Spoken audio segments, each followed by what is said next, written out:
In today's economy, more people than ever are looking to buy and sell businesses. But how do you do it?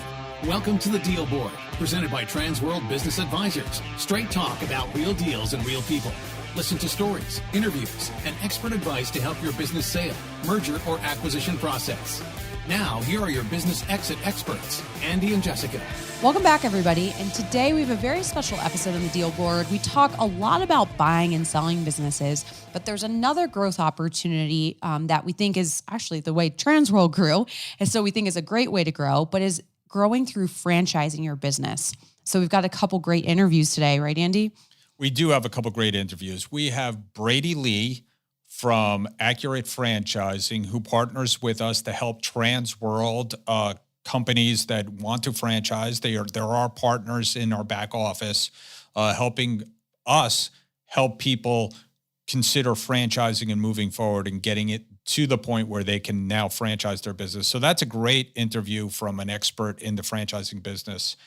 And we also have the CEO of You've Got Maids, and that's a great interview. Frank does a great job. So we love success stories, right? And Frank's a great success story, talking about his how he got started in You've Got Maids, and it's a real lesson in just understanding what it takes to franchise your business, and kind of we love how he's been using us to help him expand. Yep.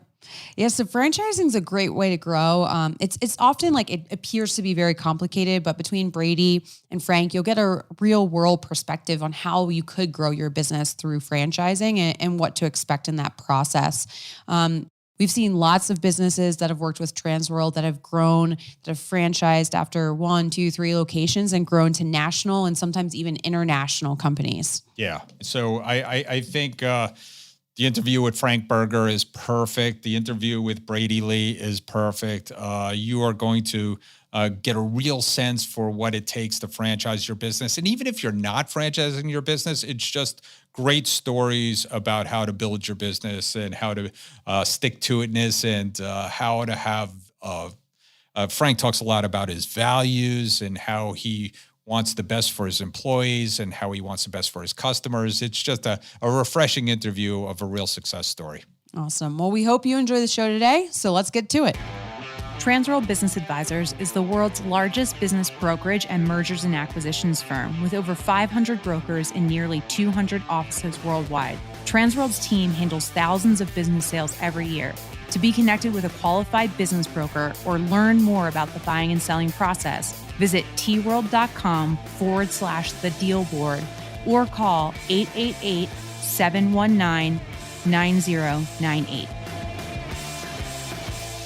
Hey everybody, we're back, and we have a very special guest. I have Brady Lee from Accurate Franchising, Inc., a company at my partner's company at United Franchise Group. And, we wanted to talk about the franchising industry again. It is a huge industry, growing. We are in a new decade, and I certainly don't see franchising slowing down anytime soon. And welcome, Brady. Do you see franchising slowing down anytime soon? Thanks for having me, Andy. And no, not at all. I mean, franchising, I'm a little bit biased. I've been in franchising my entire life. Right. But, franchising it's booming right now. And, from the development side, we're developing more new concepts really than accurate franchising, than we ever have. But also just, the existing franchisors adding new franchisees. It's, things are definitely going really great right now. Yeah, it's an exploding, and we see that at Transworld. Obviously, one of the things we do here at Transworld is help people become a franchise. And we do partner with Brady and his team in that effort. And so we see more and more companies thinking about franchising. And so the industry obviously exploding. We see a lot of food franchises, right? Right. Yeah. QSR, quick service restaurants, are a huge segment of the franchise industry. They make up about 20-25% of the industry. But really within the QSR segment, the healthy concepts are really starting to pop up a lot all over the place. You have those poke shops and really more businesses focused on health as opposed to just that traditional kind of fast food. Yeah, well, we could only all hope, right? We could certainly use a little bit more health food here in the United States, but franchising's worldwide, right? I know you've lived in Australia for a while, right, and worked on franchising there. Yeah. I mean, I've lived in Australia twice, actually. Most recently back in 2018, and all over the world, we've seen franchising really take strides over the last 5-10 years or so. We at United Franchise Group, we're a little bit different because we sell a master license in other countries, so right, where somebody will basically purchase the right to franchising one of our brands in that particular country, and we've really seen that model work really well because we're not going into other countries and kind of forcing an American concept, in France. Right. We're working with somebody locally in the country who can take our brand and kind of mold it to their market and really help us grow that way. Right. And so let's talk about, why should a business consider being a franchise? Well, there's a lot of advantages to franchising, as opposed to just corporate growth. And just because you franchise doesn't mean you still can't grow corporately and continue to open up corporate locations. But to me, one of the biggest advantages is it's a lot less liability. If you have a restaurant that's doing really well, you have to go to open up another restaurant. You have to sign a new lease. You have to pay for all the build out. You have to pay for the construction, not to mention all the employees you have to hire, and you have to manage all of that. So with franchising, it's a great way to grow nationally and even internationally without actually having to go through all the hassles of building out locations and hiring and managing employees. Yeah, and it's really a partnership. I mean, that's what was attractive to Transworld. Transworld's an AFI and United Franchise Group product as well. And it really helped us expand worldwide, not only, throughout the United States, but it's helped us expand worldwide. And we were just made a big jump on the Franchise 500 right, for Entrepreneur Magazine. So we're very proud of that. I think we were the biggest jump by any brand in the Franchise 500. Yeah, and especially a brand that's, as established as Transworld is, it's cool to see the continued growth year over year and not just getting complacent or stagnant. Right. So you deal with a lot of business owners that are thinking about becoming a franchise. And so what would you tell those owners, what's some of the things that they need to do first, even before they even think about becoming a franchise? Yeah, well, we get asked all the time, is my business franchisable? Would my business make a good franchise? And there's a lot of factors that go into what makes a good franchise company. And it even depends on industry. But we have a kind of a rule of thumb at AFI to where if we have a kind of narrowed it down to a top 3 that if you don't at least kind of tick these 3 boxes, you probably shouldn't consider franchising, at least not right now. And the first and most importantly is, do you have a proven model? Do you have a concept with a track record that, obviously is showing profitability? Profitability is very important because anybody who's looking to buy a franchise wants to be able to see how they can make money. But beyond that, you don't really, we deal with a lot of people that just kind of have an idea, or right, they have in their mind, they have a concept that they think would be a great franchise, and it could be a great idea. But if you're not at least willing to take the time to really kind of fine tune it and make sure that it's actually a really good working model, it's going to be very hard to get other people to actually pay you to want to be a part of that network. Right. So you got to prove the model by opening the first location. Correct. And I've heard you guys say that you might want them to open a second location just to show that the first one wasn't a fluke, say. Yeah.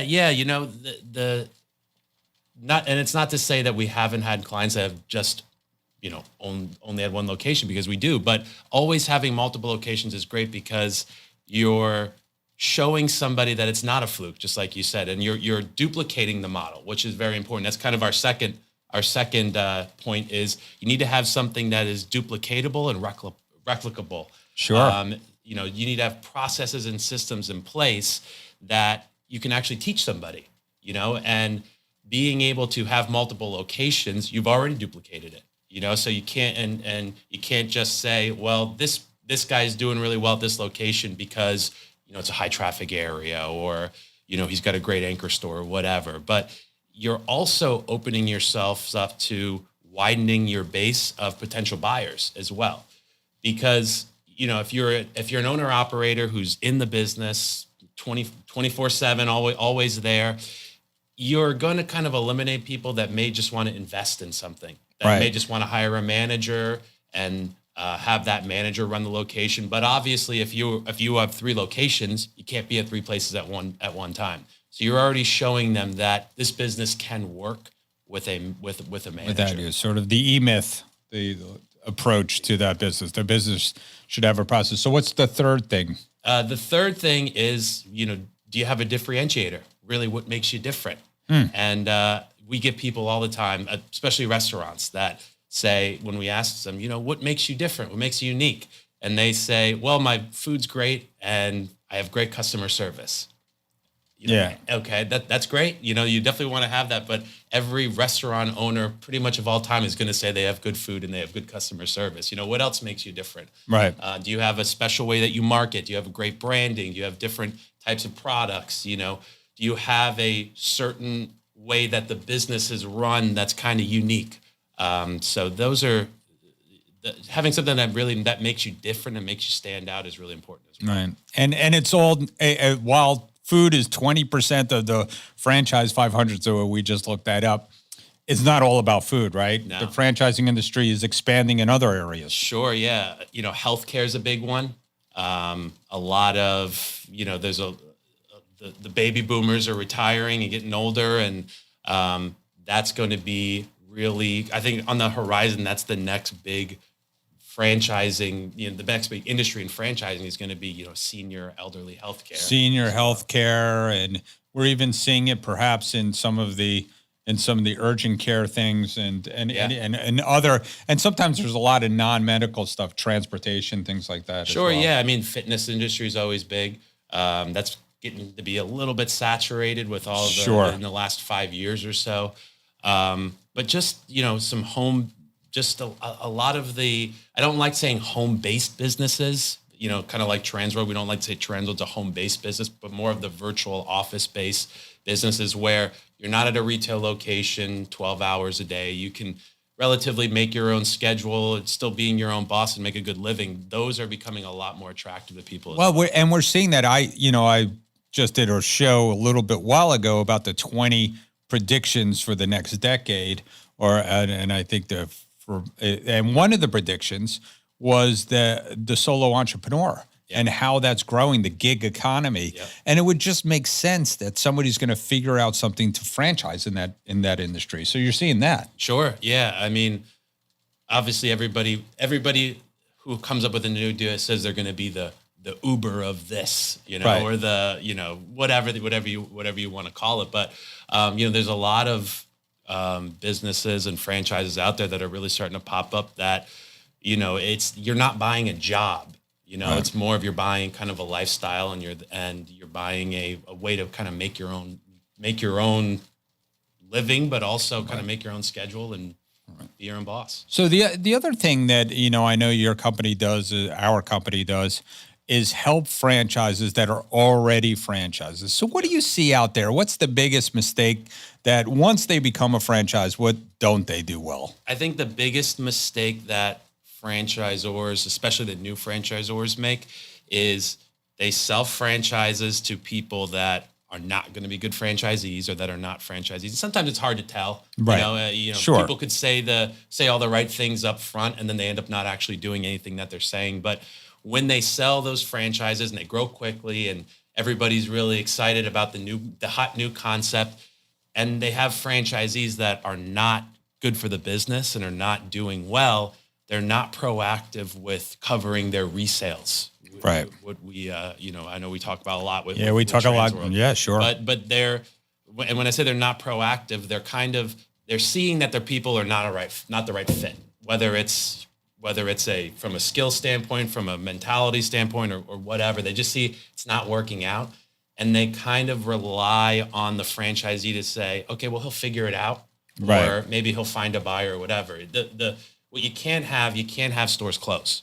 Right. You know, so, and if once you start to have stores close, that really starts to have kind of a trickle effect on you being able to sell, and you either having discontent with all the other franchisees. Right. So making sure that you're proactive with these people and having the conversation with saying, look, this obviously isn't working. You know, I can't imagine you're happy. You're not making money. We're not happy because you're not performing to what we want a franchisee to perform. Let's move on. Let's find someone else. Let's get you out. Let's get you some money back. And let's move on to the next step of your So life. really being, managing the franchise, it's just not franchise, open it up and just sit back, right? There's a lot of work involved in keeping a franchise going, ongoing training, all those kind of things. Yeah, right? exactly. I mean, it's the support of the franchisees, because the first initial batch of franchisees are critical, and it's the first 5, 10, 15. Obviously, if you want all of your franchisees to do well, no matter if you're McDonald's or if you're a brand that just has their 5th franchisee. But if a number 23,001 of McDonald's isn't successful, it's not really going to hurt their brand very much. Right. But if you're a new brand and you have 5 locations and number 2 and number 4 are failing, and that's a big chunk of your that's your bad. system. It's all hands on deck. Right, exactly. So making sure those initial franchisees are successful are really going to help you out long term, because obviously, we have a mission statement at United Franchise Group. We have one customer, a franchisee. They're successful. When they're successful, we're successful. And that's important for a couple of reasons, because obviously from a royalty standpoint, the more money that they make and the better they do, the better that the franchisor does. You make more money from that standpoint. That's obvious. But from the franchise sales standpoint, if you have a bunch of franchisees that aren't happy and aren't successful, they're not going to lie to potential prospects and say they are. So you have to make sure that they are happy and they are successful, and that'll help you sell more franchises in the long run. All right. And any other sort of, as we wrap this up, as a franchise gets bigger and they start to they get past that first 5, 10, 20 franchisees, what are you seeing from some of the more established brands that they need to do, or they could use, Transworld's help? Yeah, you picked one really good one, resales, right? We could help them resale, and you could give them that guidance. But what else? Well, resales is always going to be a huge thing, and I know we already talked about that. But I think another mistake that we see with some brands is that they kind of stick to their laurels about what got them there, and they don't evolve, and they don't listen to their franchisees from the standpoint of new products, new services, whatever they need to do. So we always say we get most of our best ideas from our franchisees. Sure. We have, with all of our brands, we have 1,600 franchisees in 80 different countries. And what a good franchisor does is take all those ideas that they're coming up with and maybe tweaking them a little bit and facilitating them to all the rest of the franchisees. So, the franchisors that kind of say, it's my way or the highway. This is how we're going to do it. This is how we've always done it, and you're going to continue to do it that way. What got you there isn't always going to keep you. Right. And that's what we are here to do at Transworld and at AFI, to work with franchisors that are either in the beginning stages or pre-beginning stages. We'll help them become a franchise, or we'll help them once they become a franchise, market and sell those franchises. And of course, you have a myriad of consulting services to help those more established brands. Sure. Yeah. I mean, obviously, what we talked about before, we always help with the initial stages of setting people up as a franchise, but we're not really in the business to set somebody up as a franchisor and say, okay, now you're on your own. We want to continue to work with those clients, and we have plenty of clients that we didn't actually even set up. Right. That got set up somewhere else maybe 10 years ago, and they want some consulting help just from an operational standpoint, and obviously from a franchise sales standpoint as well. Well, I'll tell you, Brady and his team do a great job. And if you want to know more, give your local Transworld a call or give us a call. I'll be happy to set you up with Brady and his team at AFI. And Brady, thanks for coming on today. I really appreciate it. Thanks for having me. Hey, Andy, do you know what time it is? It's time for our deal of the week. Deal of the week.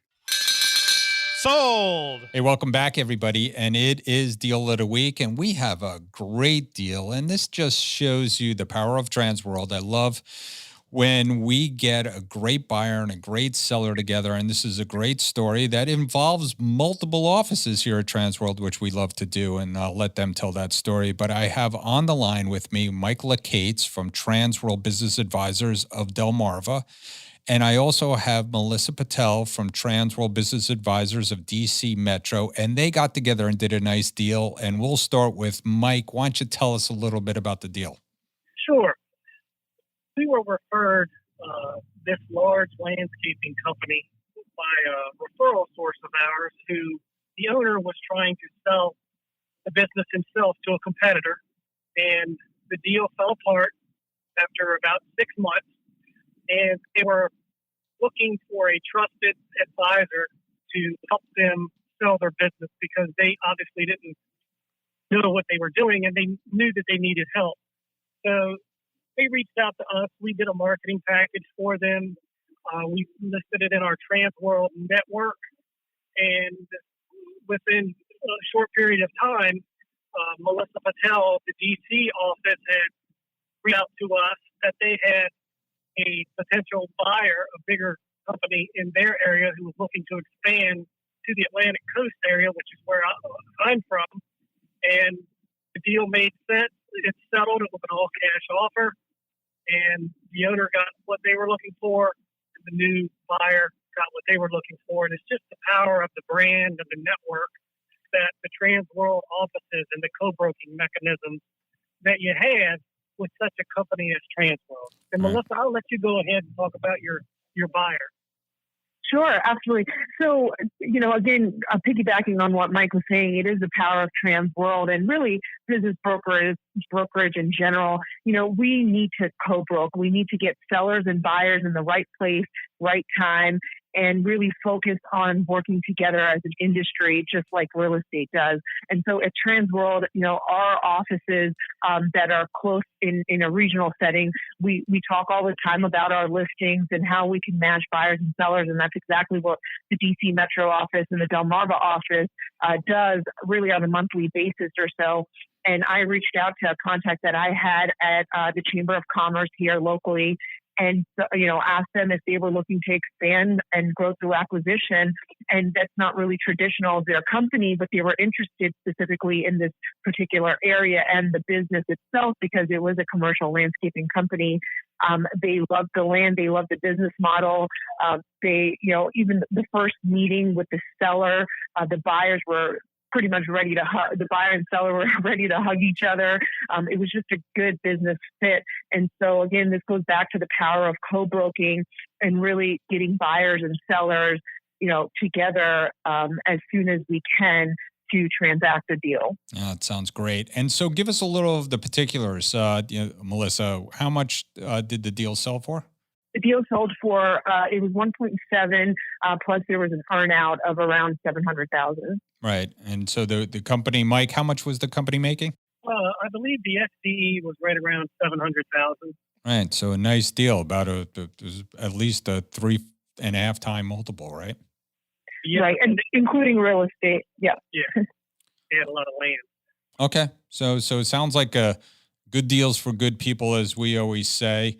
Thank you, both of you, for continuing to do a great job of getting together in the area. And that's what we do. We have over 600 brokers throughout the system, and we're constantly looking to network these deals and get the best buyer for the best seller. So, Mike, any parting thoughts? And, if somebody wants to get in touch with you, what's the best way?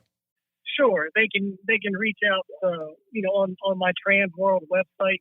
I have the Transworld Delmarva office, Delaware and Maryland, in LeCates at tworld.com. And again, this deal would have never happened. We had a couple of offers from some local businesses. It took a team approach, with co-brokering with the offices to get this deal done for both parties. If I was an independent broker, I would still be sitting on this listing. Oh, that's great. And Melissa, how best to get in touch with you and any parting thoughts? Sure.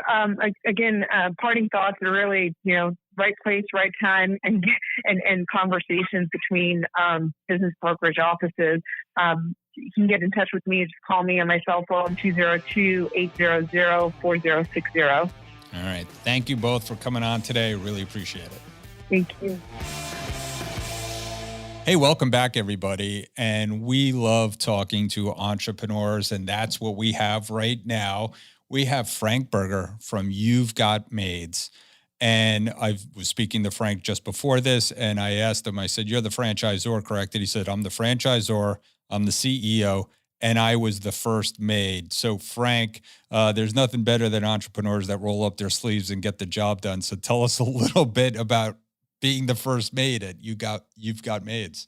Well, Andrew, it was lonely being the first maid. Luckily, I had a team of 2 or 3 house cleaners that I'd go out with, and I felt that I couldn't stop being in the customers' houses. And after a couple of months, I realized the only way for the business to grow was for me to actually take on a managerial role.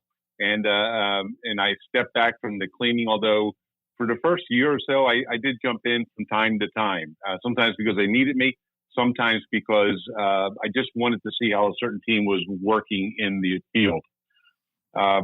Ran the very first 2 You've Got Maids. The first one was in Orlando. The second one, I wanted to see it in a different type of market. Now, Orlando has a national sports team, right? Sure.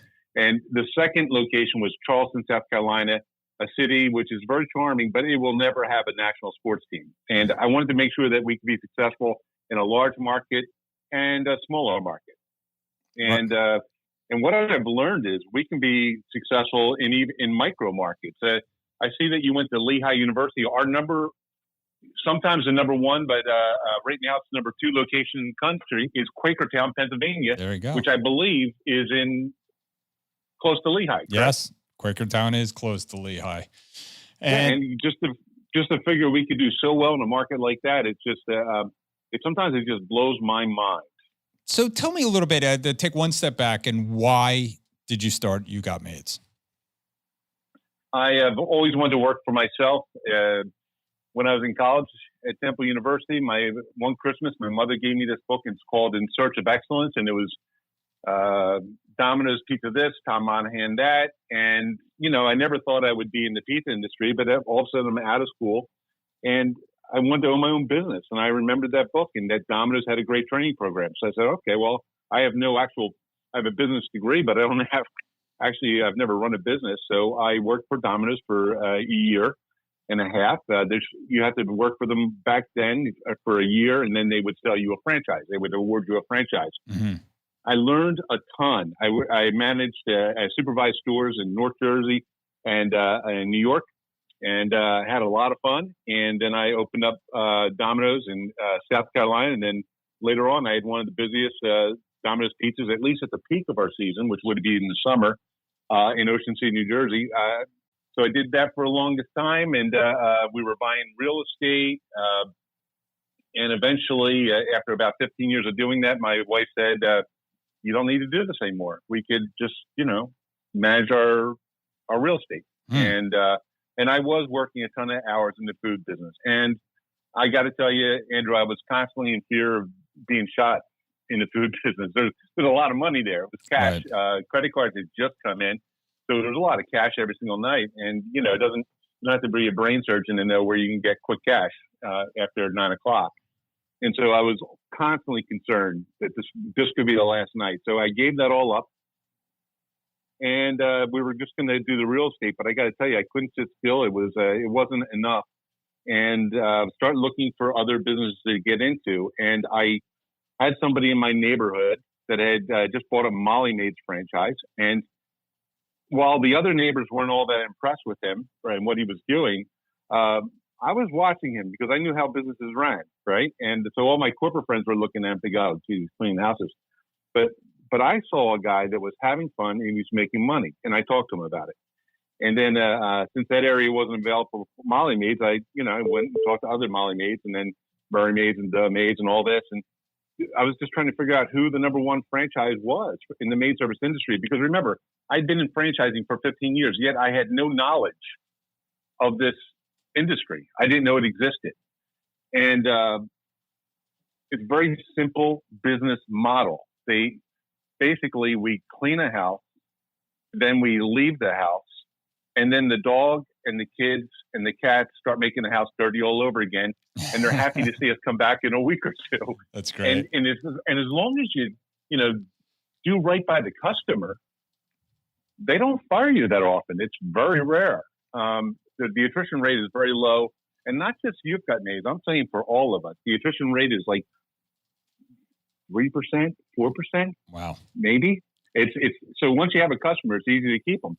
And so I saw this as a business model, and I was looking at all the franchises that were out there, and I didn't know any of them.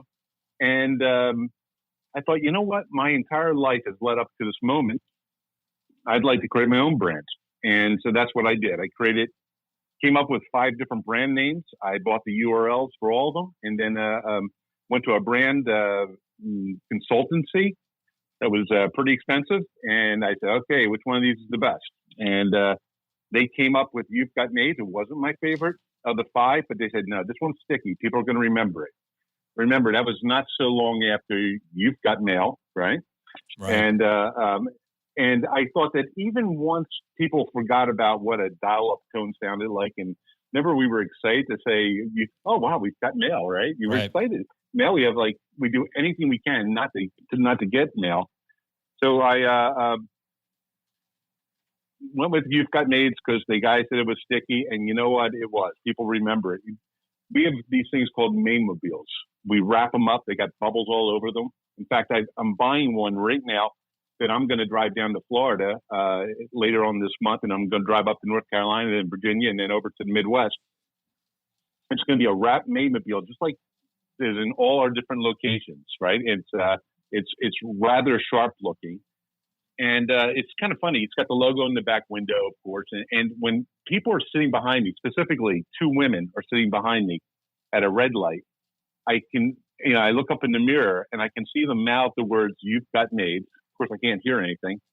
And then they smile and they might laugh, right? And it is sticky. People remember the name. And I think that even after AOL is a distant memory, it's, life's better when You've Got Maids. Right. It is. And it's easy to remember. So that's what we do. What else do you want to know about our business? Well, so you decided to franchise and you decided to use that as an expansion tool. And you talked about, which I love, good entrepreneurs know that they don't know everything and they seek out help. And so you sought out a brand expert. You've been working with one of our brokers as well to help expand and to help trade businesses. And to tell us a little bit about, Well, Michael Shea in Orlando is amazing. I ran into him because he put a card in my door, but it wasn't a regular business card. It was like a folded over $20 bill. Yeah. Right. But when you unfold it, it was like, it said, "Hi, I'm Michael Shea. I'm a business broker." And I thought, this guy stuck this in my door. I had just opened up. I had no intention of selling, but I said, this is cool. I'm going to put this at the bottom of my drawer. And if I ever need to sell the business, I will call him. And sure enough, when we opened up the second location in Orlando was first. Right. And then we opened up Charleston, and I ran both Orlando and Charleston for 5 years. Mm-hmm.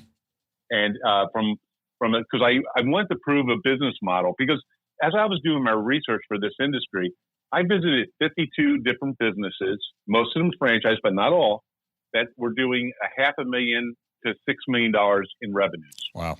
And I was looking for the best practices from all of them. And one of them that I found very interesting was this fellow that was doing $3.2 million. And he said to me, he had 4 locations. 3 were in Alabama and 1 was in Atlanta, in Georgia. And I remember him sitting with him, and he said everything was run out of one central location. They had different hubs, these offices where the maids would meet, and there'd be someone in charge. But the routing, the phone calls, all the computer work was done out of one central location. Mm. And I thought, man, that's the way to grow. And he sat there. I remember at dinner time, he sat there and said, we're doing $3.2 million a year now, but I could see us doing $10 million. And I know for a fact that he's doing $7 million now, right? And it's 15 years later, But it got me excited about it. So I wanted to prove the hub and spoke method that all your locations don't have to be in the same city. Right. And so I ran Orlando and Charleston at the same time.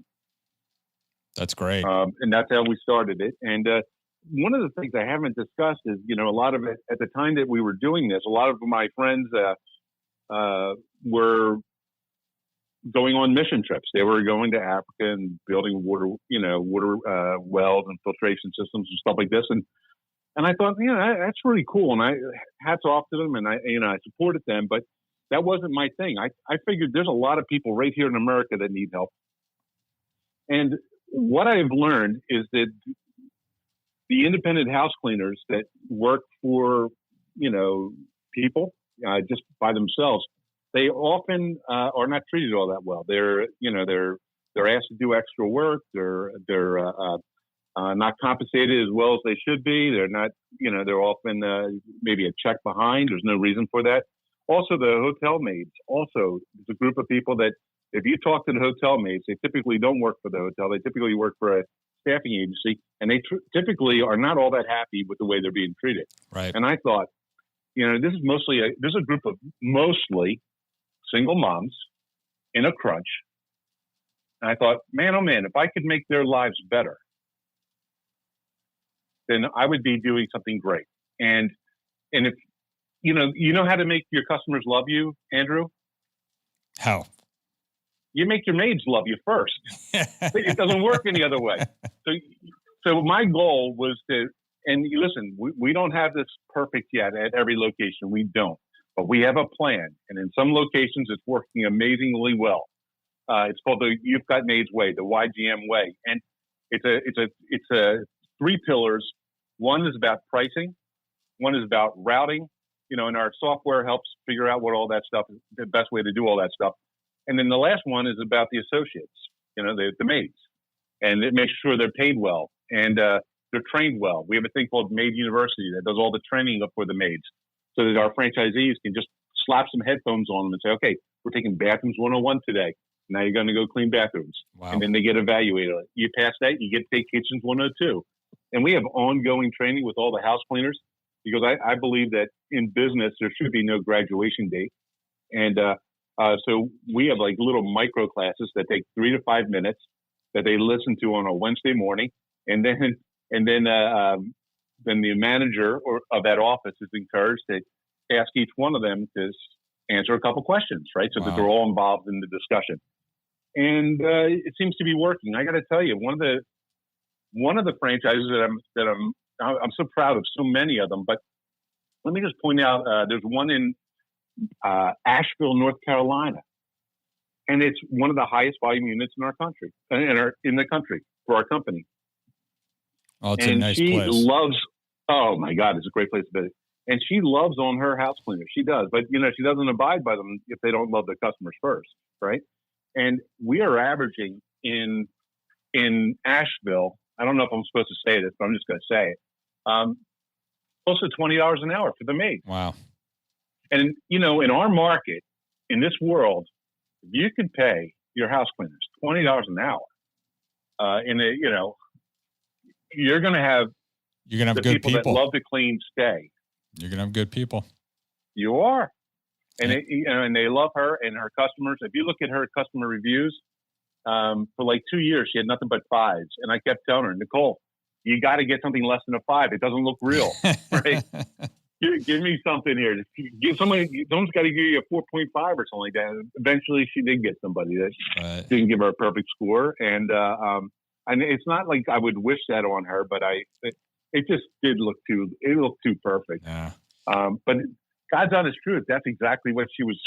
Her customers love her up there because her maids love her first. Right.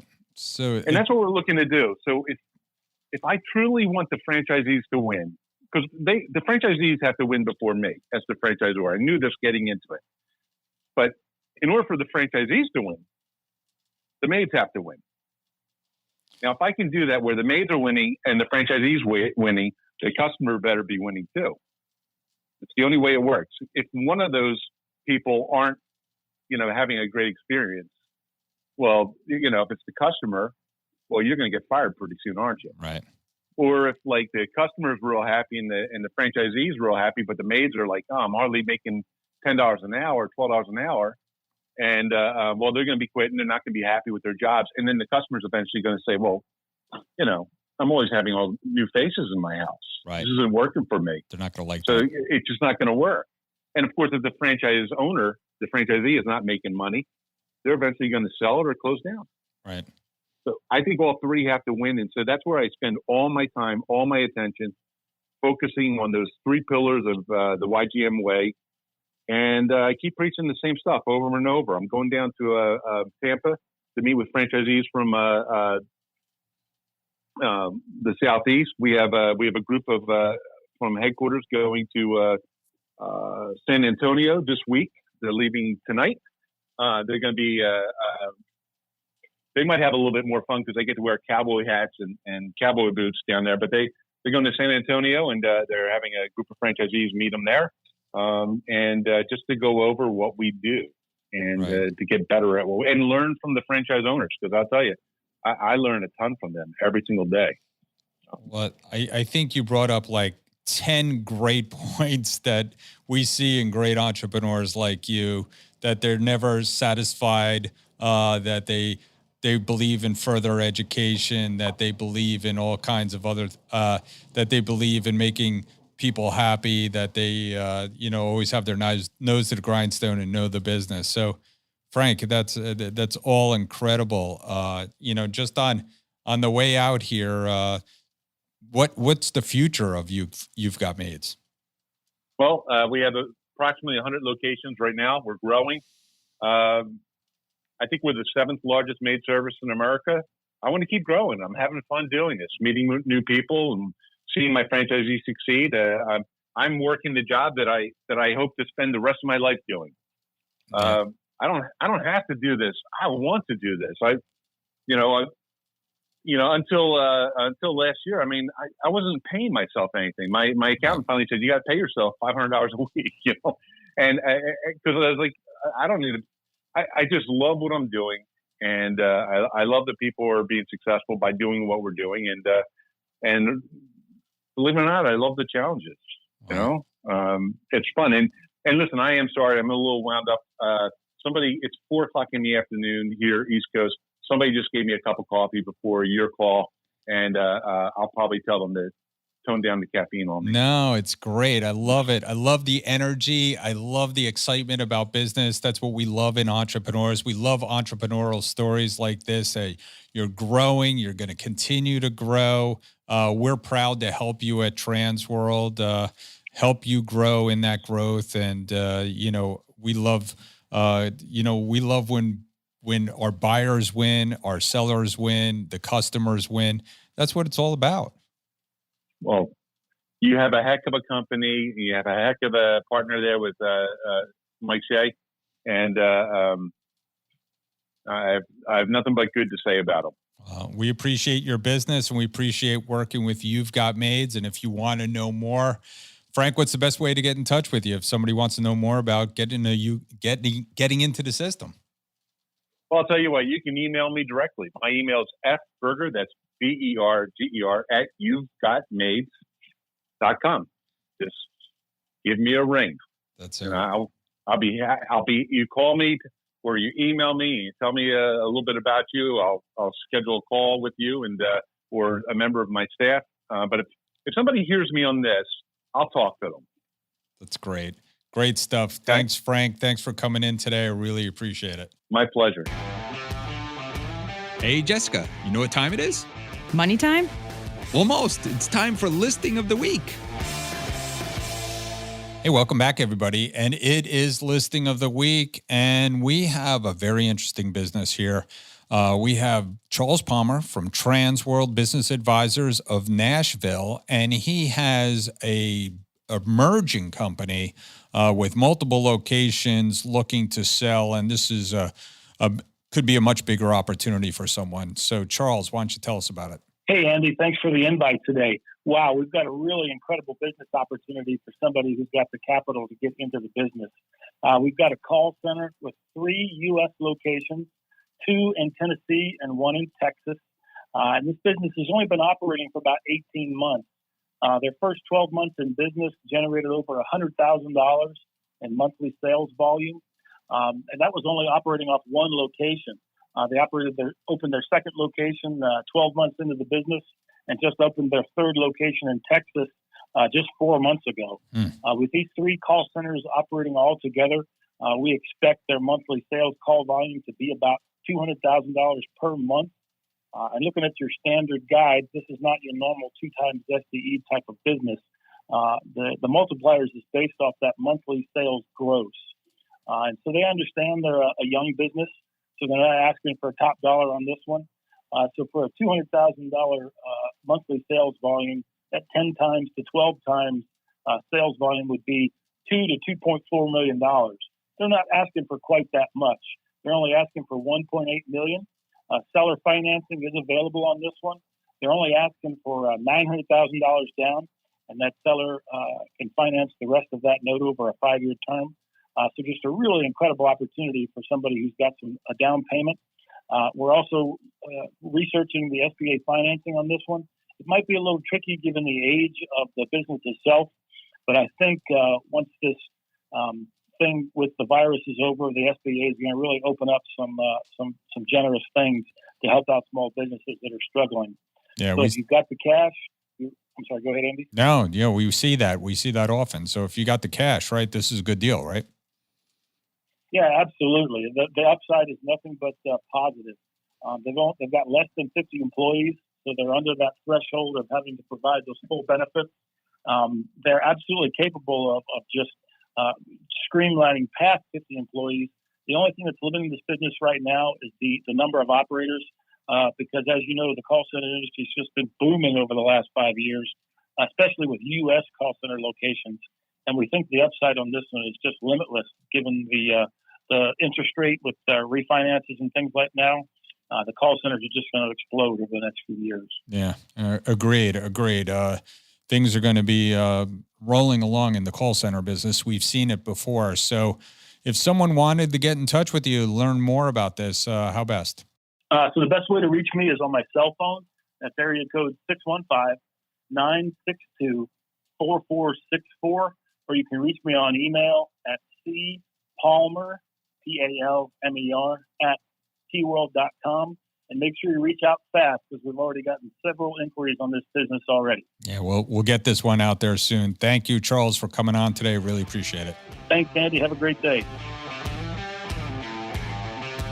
Thanks for tuning into the show today. If you like the podcast, share it with your friends on social media. And don't forget to subscribe and leave us a review on your favorite podcasting app. If you have questions, would like to appear, or have suggestions for topics for the show, get in contact with us through our website, thedealboardpodcast.com.